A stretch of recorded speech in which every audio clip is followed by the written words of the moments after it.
کیا ترکیہ میں آنے والے زلزلے سے قبل پرندوں کو اس کا احساس ہو گیا تھا؟ کہا جاتا ہے کہ زلزلے یا کسی دوسری قدرتی آفت کی آمد سے قبل حیوانات کو اس کا اندازہ ہو جاتا ہے۔ یہ کہانی سچی ہے یا نہیں، البتہ حال ہی میں ترکیہ میں آنے والے تباکن زلزلے سے قبل کی ایک ویڈیو سامنے آئی ہے جس میں پرندوں کو پریشان حالات میں عجیب حرکتیں کرتے دیکھا جا سکتا ہے۔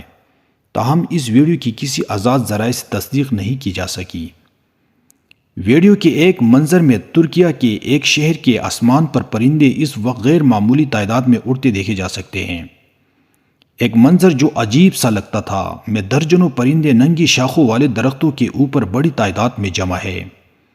ان پرندوں سے نکلنے والی عجیب و غریب آواز اور حرکت نے ایک شخص کی توجہ مبذول کر لی تو اس نے اس کی ویڈیو بنائی۔ حالانکہ یہ صبح کے 4 بجے کے قریب کا وقت تھا۔ مائکرو بلاگنگ ویب گاہ ٹویٹر پر کوائن ٹی وی ہینڈلر کے ذریعے پوسٹ کی گئی اس ویڈیو کو بدھ کی شام تک 5.7 ملین مرتبہ دیکھا گیا ہے۔ سوشل میڈیا اکاؤنٹ پر زلزلے سے پہلے پرندوں کی عجیب حرکت کا ذکر کرنے کے علاوہ مزید تفصیلات کا ذکر نہیں کیا گیا۔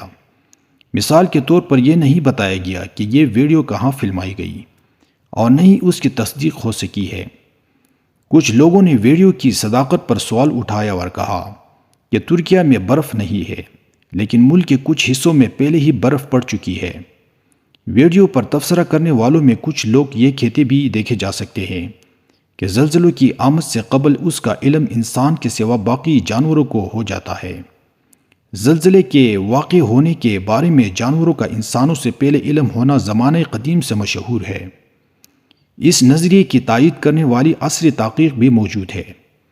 مثال کے طور پر جرمنی میں زلزلے سے پہلے جانوروں کے رویوں پر ایک تحقیق کی گئی اور اس میں یہ نتیجہ اخذ کیا گیا کہ جانور زلزلے سے پہلے 50% زیادہ متحرک تھے، جس سے ظاہر ہوتا ہے کہ وہ تباہی آنے سے پہلے ہی اسے محسوس کرتے ہیں۔